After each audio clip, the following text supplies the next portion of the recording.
Este capítulo se publica en la misma semana en que en muchas partes del mundo se celebra San Valentín. En Colombia no es una fiesta habitual, pero en aras de la globalización del podcast y de la internacionalización de su público, no podemos ser ajenos a esta celebración, más cuando la transculturización está a la orden del día y vemos flores y chocolates en todas las calles, independientemente del origen de dicha fiesta. Por eso quiero remitirme a la leyenda de Cupido, aquel dios romano que volaba entre el cielo y la tierra cometiendo fechorías con su arco y sus flechas de oro y plomo, forjando amores imposibles, uniendo a personas incompatibles y generándole problemas al mismísimo Olimpo, que en muchas ocasiones cayó víctima de su puntería implacable. Son muchas las historias y las anécdotas que nos han contado sobre Cupido, pero ninguna jamás vaticinó de ninguna manera que el amor podría llegar a ser un catalizador de violencia pervertida propia de los peores demonios de las mitologías del mundo. Y piensen en eso. Imaginen que Cupido arrojó sus flechas a dos monstruos implacables que se amaron a través del odio y que cimentaron su relación sobre la sangre y los huesos de sus víctimas.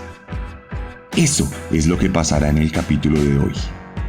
Bienvenidos a la 29ª entrega de Serialmente en su tercera temporada. Un podcast con contenido muy gráfico.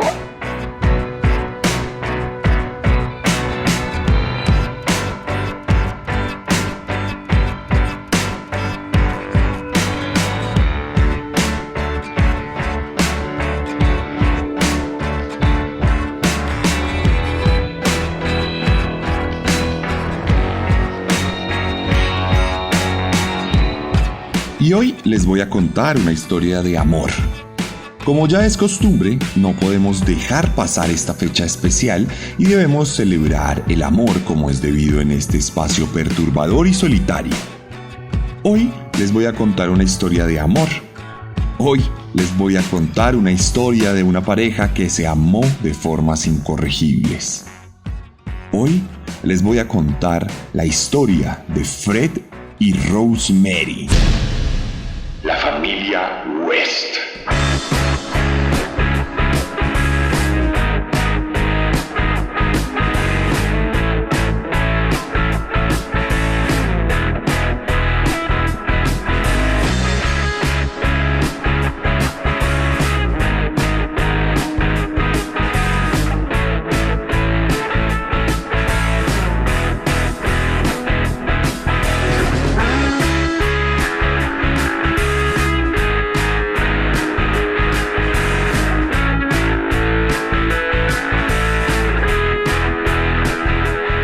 Y como ya es habitual cuando contamos la historia de una pareja, hoy en realidad les voy a contar la historia de dos personas.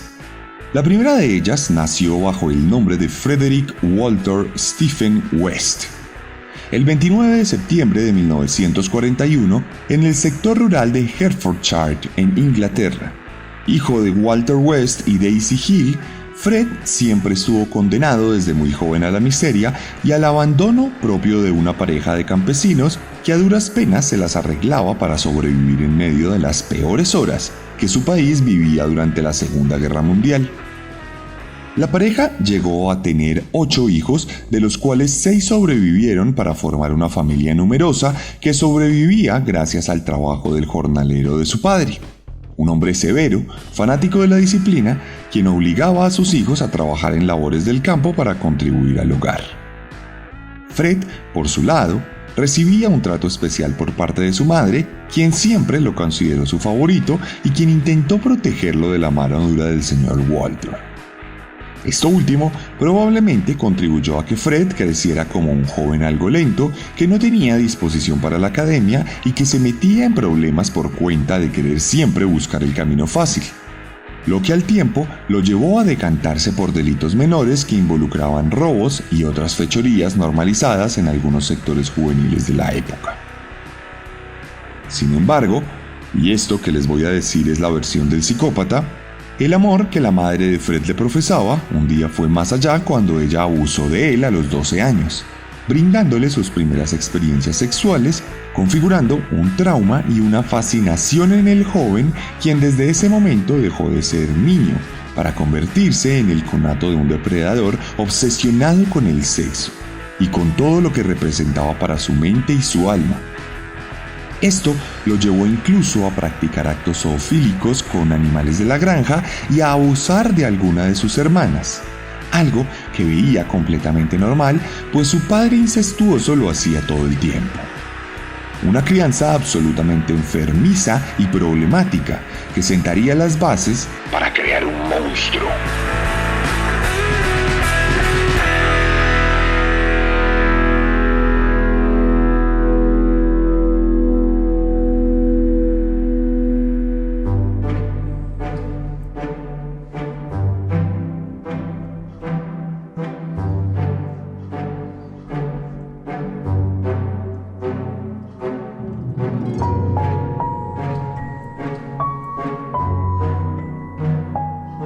Mientras tanto, a estas alturas de la historia, en Northam, Devon, al sur de Inglaterra, Rosemary Leeds nació entre la unión de William Leeds y Daisy Whitonline, el 29 de noviembre de 1953.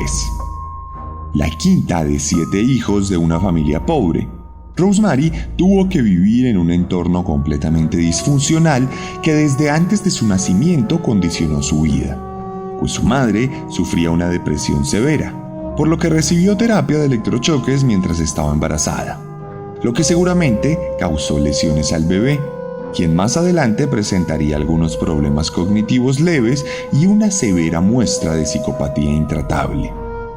La infancia de Rosemary estuvo marcada por su desarrollo precoz, acompañado por un desempeño mediocre en el colegio, donde además recibía bullying constante por su sobrepeso, lo que la volvió particularmente violenta e intolerable a la frustración. Cuando entró a la adolescencia, la pareja se divorció y ella se fue a vivir 6 meses con su madre, una etapa de su vida en la que no pudo desarrollar un vínculo genuino, lo que la llevó a tomar la decisión de irse a vivir con su padre, un hombre que sufría de esquizofrenia paranoide y que maltrataba a todos sus hijos, menos a ella, a quien le brindaba afecto de forma incómoda, llegando a usarla sexualmente en repetidas ocasiones.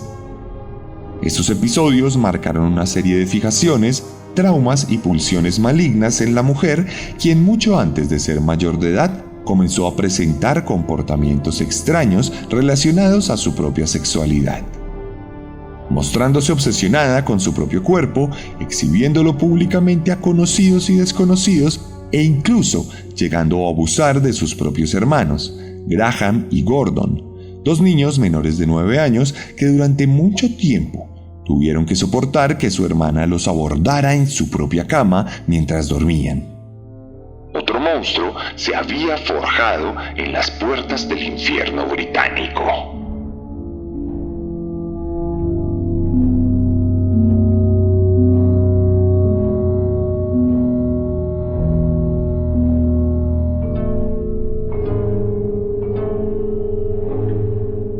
A cientos de kilómetros de allí, Fred continuaba su camino de maldad psicópata.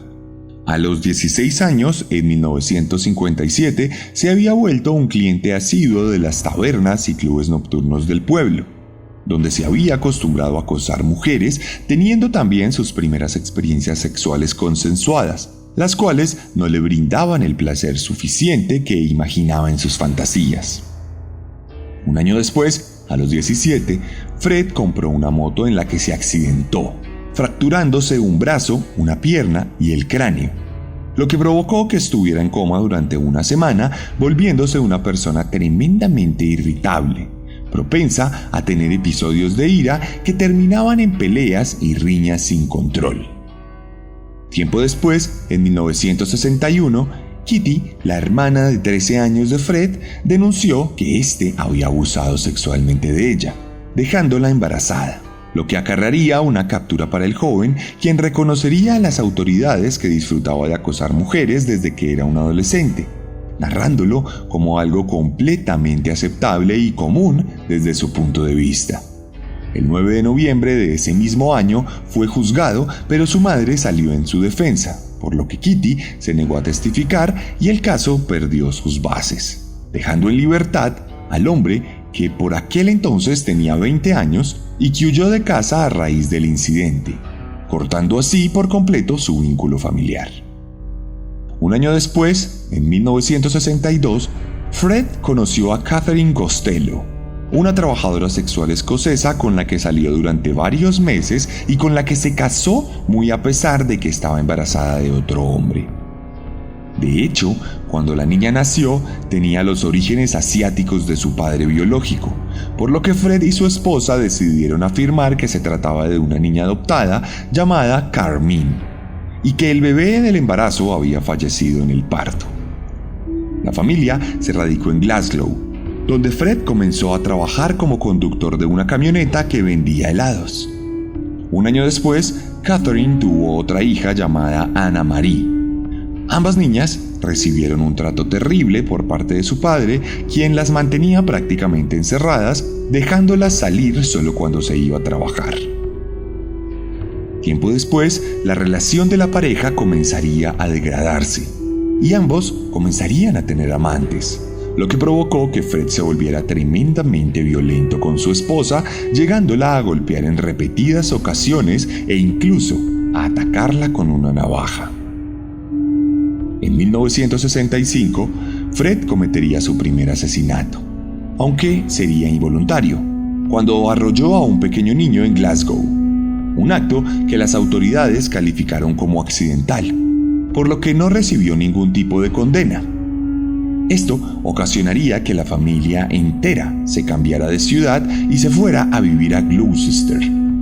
Allí, Fred conseguiría un trabajo como carnicero, lo que contribuyó a que desarrollara una fascinación por la carne de forma lenta y progresiva, empezando a desarrollar fantasías sexuales con cadáveres, con la mutilación de cuerpos y con la sangre en general. Al año siguiente, el hombre ya se había degradado completamente en su rol familiar, por lo que se había vuelto violento con sus hijas, llegando incluso a abusar sexualmente de Carmine, su hijastra, al tiempo que forzó a su esposa a volver a la prostitución para que pudiera contribuir a los gastos del hogar. Todo esto mientras la forzaba a tener sesiones de sadomasoquismo y sexo violento que rayaban en la auténtica locura. Esto provocó que en 1966 la mujer volviera a Escocia. Sin embargo, debió hacerlo sola, pues el hombre le impidió que se llevara a las niñas, por lo que tuvo que separarse de ellas, dejándolas al cuidado de Anna MacPhail, una mujer amiga de la familia que se había vuelto extremadamente cercana a Fred y que se ofreció a velar por la seguridad de las jóvenes. Esta separación terminaría desencadenando el bautizo de sangre de nuestro protagonista, pues en 1967 Anna quedaría embarazada de Fred y posteriormente sería asesinada por este. Luego de una discusión en la que West había dejado en claro que no quería ser papá. Tras negarse a abortar, Anna recibió decenas de puñaladas a manos del hombre enfurecido que quería liberarse de un nuevo hijo a toda costa. Luego de asesinarla, Fred tomó un cuchillo de sierra y desmembró el cuerpo de Anna. Le quitó algunos dedos para guardarlos como trofeo y le extirpó el feto para enterrarlo cuidadosamente a su lado. El primer asesinato de nuestro protagonista había sido producto de un ataque de ira desordenado. No fue calculado, pero sí fue brutal. Había nacido un monstruo.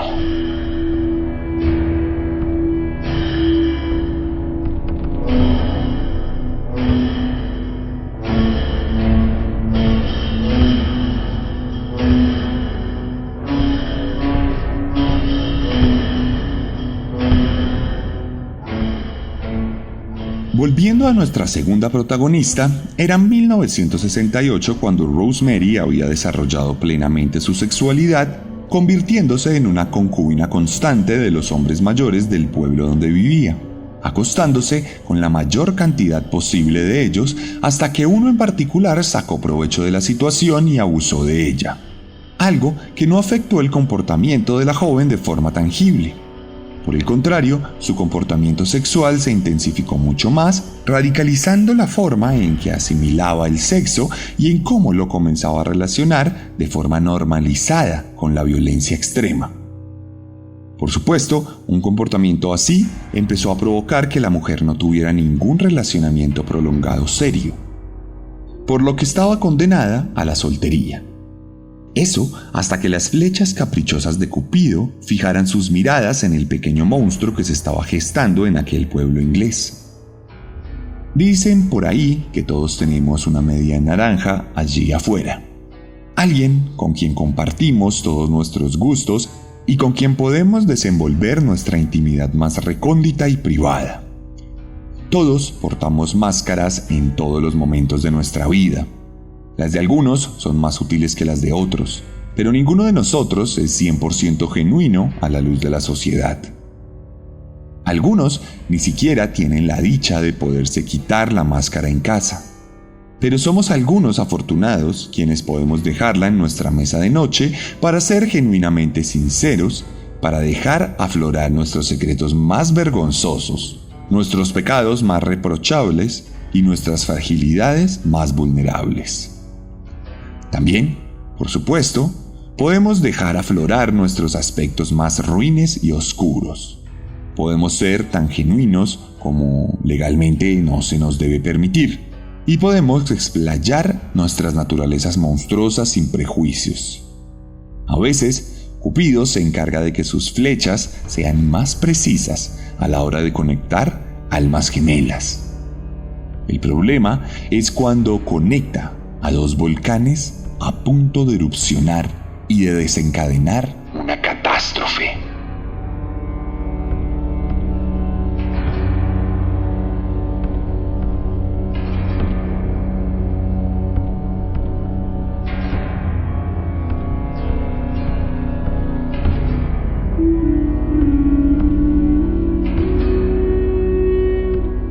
Fred y Rosemary se conocieron a principios de 1969. Poco después de que ella cumpliera 15 años. Se vieron por primera vez en una parada de bus, y aunque Fred se sintió enamorado, atravesado por la flecha de oro de Cupido, Rosemary fue impactada por una flecha de plomo, pues sintió repulsión por el aspecto desaliñado del hombre que parecía más un habitante de la calle que un trabajador común y corriente. Sin embargo, conforme pasaron los días, y en la misma parada de bus, donde comenzaron a cruzarse de forma cotidiana, la flecha de plomo se convirtió en una de oro, pues la joven comenzó a sentirse atraída por la atención constante que el hombre le brindaba, hasta que permitió que éste le acompañara a casa, generando conversaciones en las que se hizo manifiesto la compulsividad sexual que ambos sentían. Pronto tuvieron su primera cita, y empezaron una relación formal en la que Rosemary tuvo la oportunidad de conocer a Carmine y a Anna Marie, a quienes trató con afecto en un principio. De hecho, unas semanas después de comenzar a salir con Fred, Rosemary dejó su trabajo en una panadería del pueblo para convertirse en la niñera de las hijas de nuestro protagonista. Esto daría pie para que unos meses después la jovencita presentara al hombre en su casa, lo que generó varias discusiones familiares que terminarían con la reclusión de ella en un centro para adolescentes problemáticos. Esto, sin embargo, no impidió que la relación continuara su camino hasta que se fueron a vivir juntos con las hijas de Fred, quedando embarazada a los 16 años dando a luz al tercer hijo del hogar el 17 de octubre de 1970. Una niña a la que llamaron Heather Ann, y la que fue privada del afecto de su padre, pues este pasaría una condena de 6 meses en prisión por robar llantas de carros. En la soledad de la crianza, Rosemary, de 17 por aquel entonces, comenzó a tratar tremendamente mal a las niñas, en especial a Carmine, a quien despreciaba por su ascendencia asiática. De hecho, en ocasiones, Rosemary era tan violenta que se dice que desnudaba a la niña, la amarraba de manos a una silla y le azotaba con una cuchara de madera. Carmine, por demás, fue llevada varias veces al hospital por heridas cortopunzantes que sorprendentemente no despertaban ninguna sospecha en los médicos de la época. La violencia no hizo más que escalar, y mientras Fred seguía en prisión, Rosemary decidió acabar con la vida de Carmine atacándola con un objeto contundente para luego enterrarla en el patio de la casa.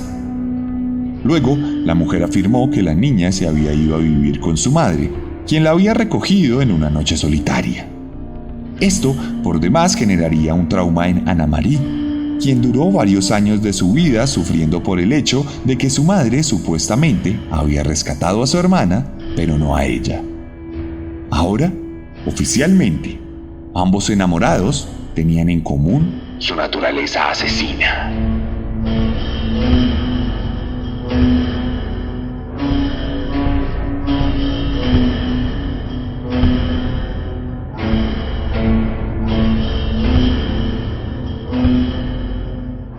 Cuando Fred volvió a casa y se enteró de que su esposa había asesinado a su hijastra, no se sintió ofendido, no le dolió y no se preocupó. Por el contrario, se sintió aún más atraído a su pareja y más enamorado que nunca. Había corroborado que había encontrado al amor de su vida, por lo que lejos de denunciar, desenterró el cuerpo de la niña y le cortó algunos dedos para guardarlos como trofeo. Meses después, en agosto de 1971, la madre biológica de la niña, Caroline, volvió a Inglaterra a tratar de recuperar la custodia de sus hijas. Sin embargo, fue recibida con extrema violencia por la pareja, quien presuntamente tomó una barra metálica con la que abusó sexualmente de la mujer para luego estrangularla, descuartizarla y enterrarla en un campo cercano a la casa. Caroline era la primera víctima conjunta de la pareja, quien comenzaba a regocijarse en el hecho de matar juntos. La putrefacción moral y la perversión absoluta se había consumado en el hogar West, que decidió celebrar con una boda que se llevó a cabo el 29 de enero de 1972. Oficialmente, Rosemary ya no era Letts, sino West. Ahora eran una familia de asesinos.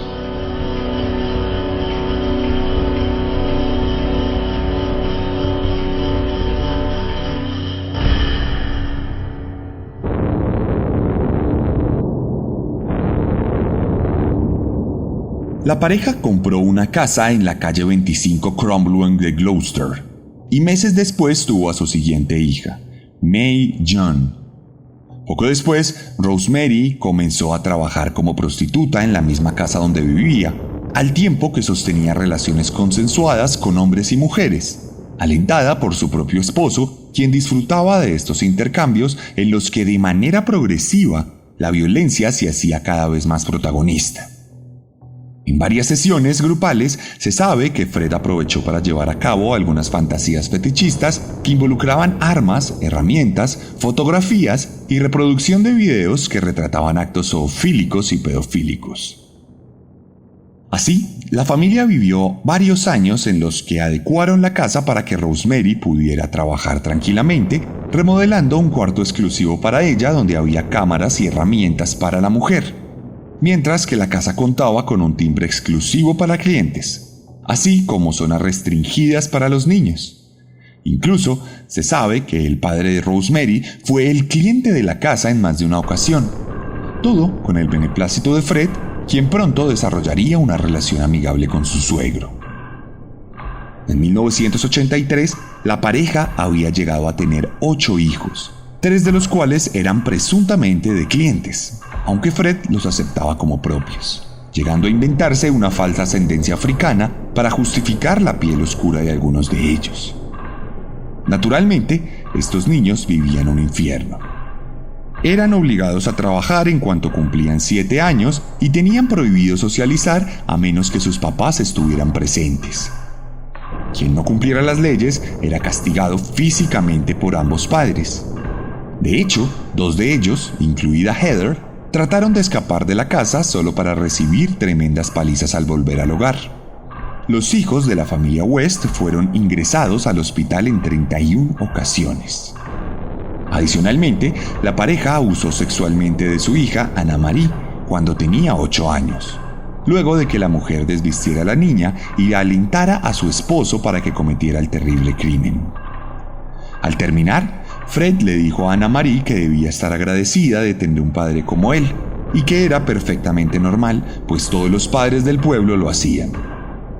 Además, pasados los años, la misma Anna Marie sería forzada a trabajar como prostituta en la casa, convirtiéndola prácticamente en una esclava que no tenía derecho a alzar la voz.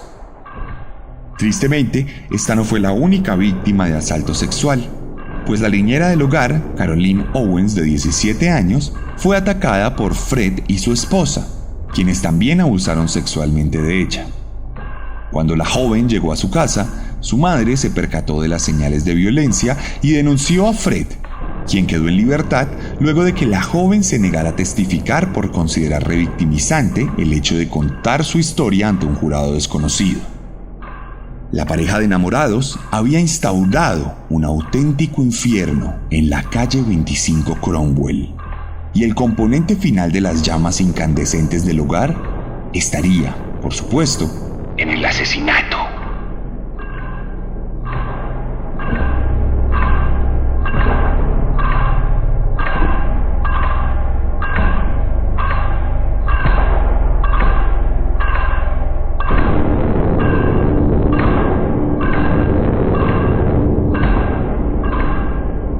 En 1973, Linda Gough sería la segunda víctima conocida de la pareja. Se trataba de una joven de 19 años que usualmente les visitaba y disfrutaba de sus sesiones grupales sadomasoquistas. Pero la pareja requería mucho más, y un día decidió colgarla del techo con la boca amordazada y un par de tubos en la nariz para retrasar su asfixia. Mientras la golpeaban, ambos disfrutaban de la sesión de violencia hasta que la mujer falleció para luego ser desmembrada y enterrada en el jardín. Entre 1973 y 1975, 5 mujeres más perdieron la vida de una forma similar que siempre involucró a la pareja de forma activa.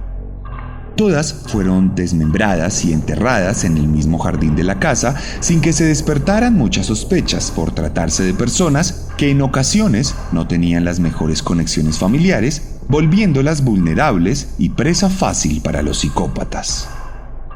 Poco después de que la quinta víctima fuera enterrada, Fred pavimentó el piso del patio y construyó una habitación para su hijo mayor encima de los restos desmembrados de sus víctimas. En este punto de la historia, algunos creen que la pareja entró en un periodo de enfriamiento, mientras que otros aseguran que simplemente no hay pruebas de otros asesinatos que definitivamente sí ocurrieron. El caso es que en 1978 una nueva víctima caería en manos de la pareja. Otra mujer que frecuentaba a los West resultó embarazada de Fred, por lo que éste decidió asesinarla para librarse del nuevo bebé. La mujer sería enterrada en la misma casa y el feto sería extraído para guardar algunos huesos a medio desarrollar como trofeos. Un año después, en 1979, la pareja asesinaría a Allison Chambers, una adolescente que se había escapado de su casa y que había encontrado refugio en el hogar de los West. No obstante, y aunque parezca increíble, lo peor estaba por venir.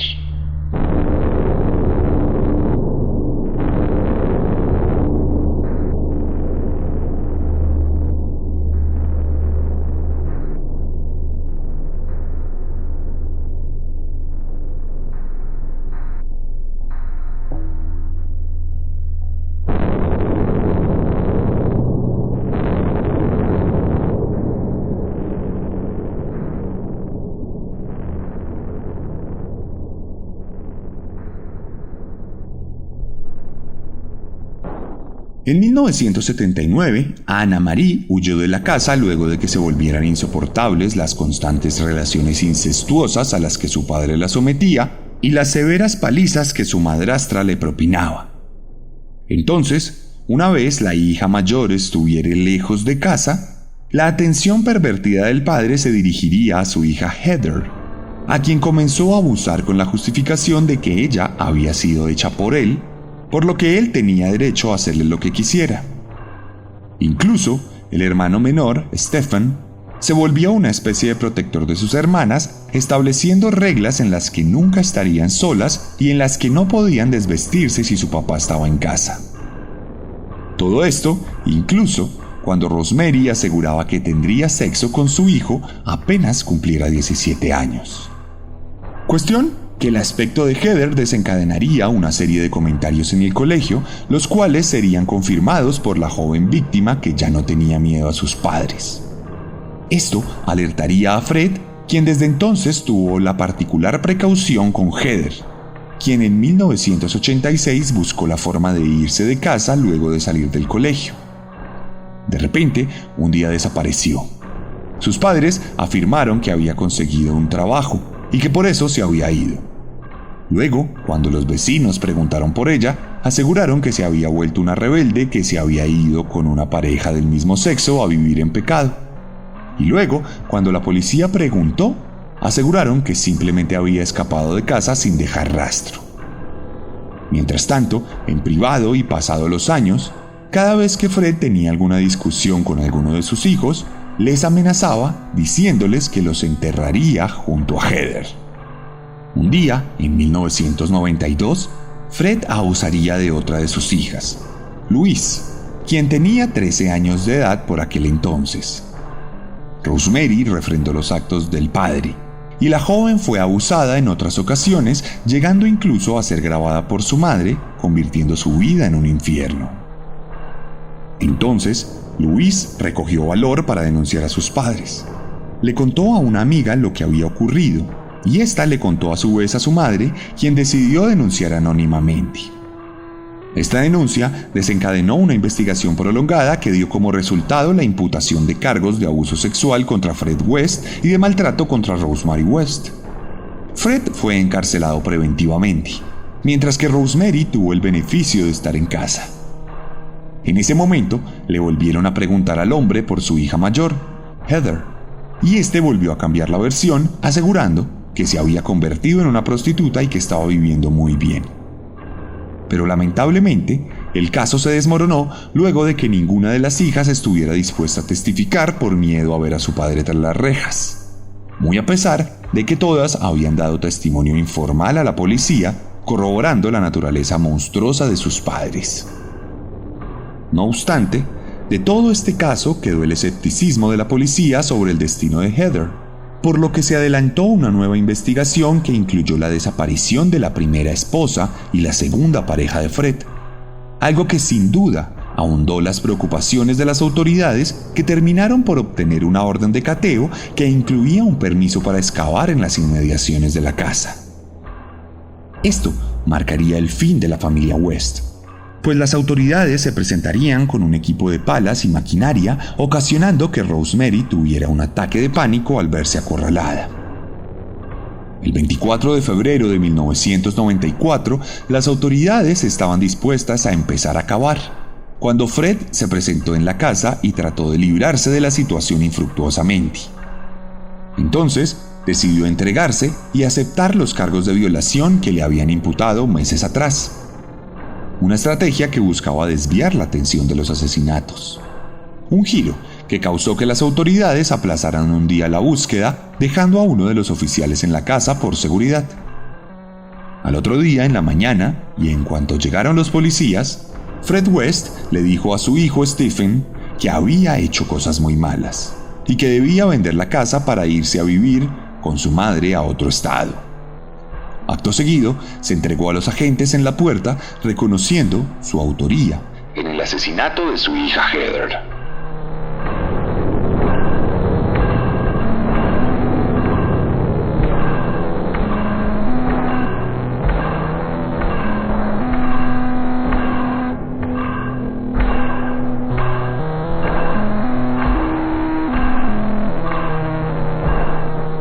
Pero la maldad no termina allí.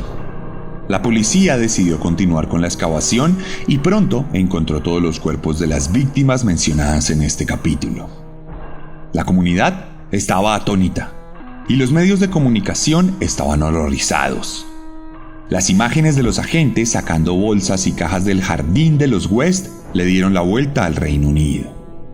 Los investigadores habían ido por los restos de Heather y se habían encontrado los cadáveres de muchas otras mujeres, convirtiendo oficialmente a los West en la pareja de asesinos seriales más prolífica en la historia de Inglaterra.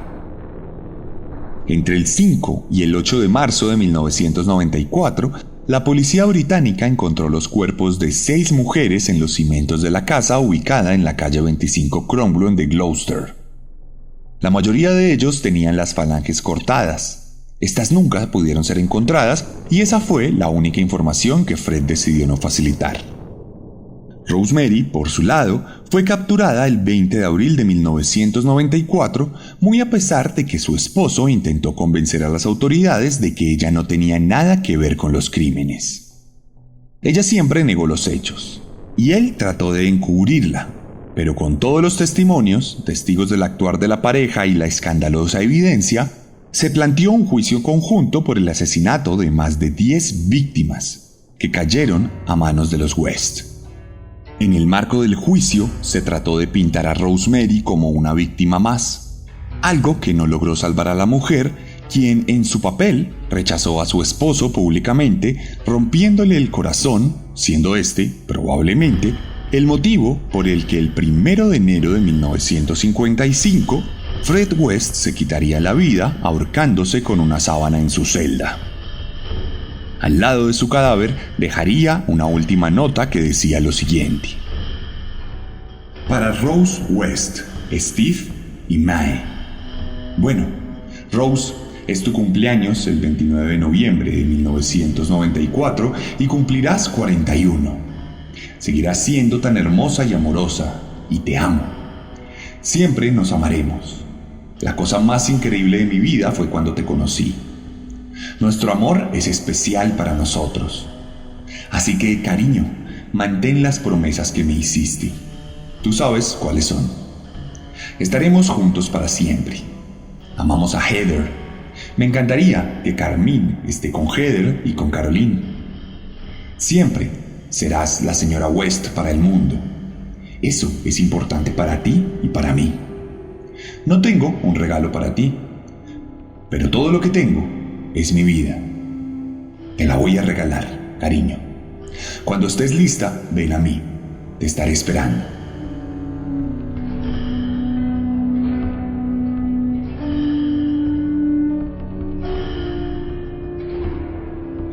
Al lado de su cadáver, marcado en la pared, un último mensaje rezaba: en recuerdo amoroso, Fred West, Rose West, descanse en paz donde no haya sombra. En paz perfecta, él espera por Rose, su esposa. El amor encontró su camino.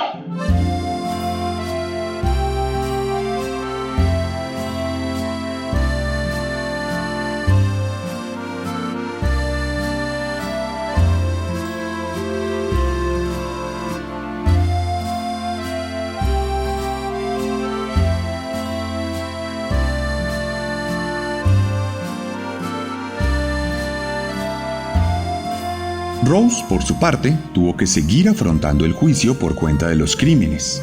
Aunque siempre negó todo, al final recibió una condena a cadena perpetua por el asesinato de 10 mujeres enmarcadas en su relación con Fred West. El jurado decidió de forma unánime que nunca tendría derecho a salir bajo fianza por la naturaleza de sus actos. Esta era la segunda vez que esto le pasaba a una mujer en la historia moderna de Reino Unido. Desde entonces, Rosemary ha pasado más de 20 años tras las rejas. Actualmente se encuentra encerrada en la prisión de Newhall en West Yorkshire. Se dice que tuvo una relación amorosa con otra asesina serial llamada Mira Hindley y que pasa una vida feliz tras las rejas con comodidades en su celda como un baño privado, una cocineta, un televisor y un reproductor de música. Cuando le preguntan si quiere salir en libertad, asegura que no, que la pasa bien en el penal y que, aunque es inocente, prefiere cumplir su condena. En alguna ocasión recibió una carta de perdón de un familiar de una de sus víctimas y la respondió con soberbia, asegurando que no necesitaba el perdón de nadie. Nunca ha mostrado arrepentimiento por sus actos. Ahora, con 69 años, cada día envejece un poco más y se acerca a su inevitable deceso, en el cual volverá a encontrarse con el amor de su vida para seguir siendo uno por toda la eternidad. En San Valentín, esta historia nos recuerda que la naturaleza humana es volátil e impredecible y que, sin lugar a dudas, Cupido es un psicópata muy caprichoso.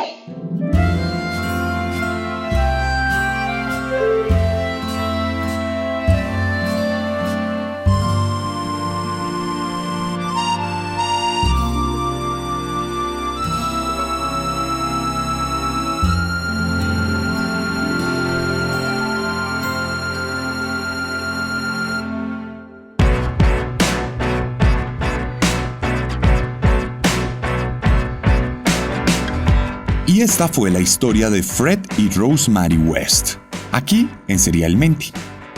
Si les gustó esta historia, los invito a que se pasen por mi Instagram, @elarracadas, @el_arracadas. Allí van a encontrar una publicación donde les voy a mostrar algunas fotos de Fred y Rosemary. También van a encontrar una publicación de historias en las que les voy a mostrar algunos productos audiovisuales relacionados a este caso que pueden ser de su interés. Además, recuerden que la mejor forma de apoyar el podcast es compartiéndolo, mostrándoselo a sus conocidos y recomendándolo para que cada vez sean más las personas que nos escuchan. Si les gustó mi forma de narrar, estoy seguro que les va a gustar el doble mi forma de escribir. Pues tengo para ustedes 3 libros publicados y 2 cómics. Estos los pueden encontrar en las librerías del país si están en Colombia, o también me pueden escribir un mensaje directo a través de mis redes sociales y se los puedo entregar incluso, si lo desean y lo piden explícitamente, firmado. Recuerden escribirme, pidan sus libros, pero también pidan su merch de Serialmente, camisetas, pines y otros elementos, disponibles también en México a través de chunchos.mx. No siendo más, me despido esta semana y nos vemos la próxima con un nuevo monstruo. Porque recuerden que siempre podemos ser peores.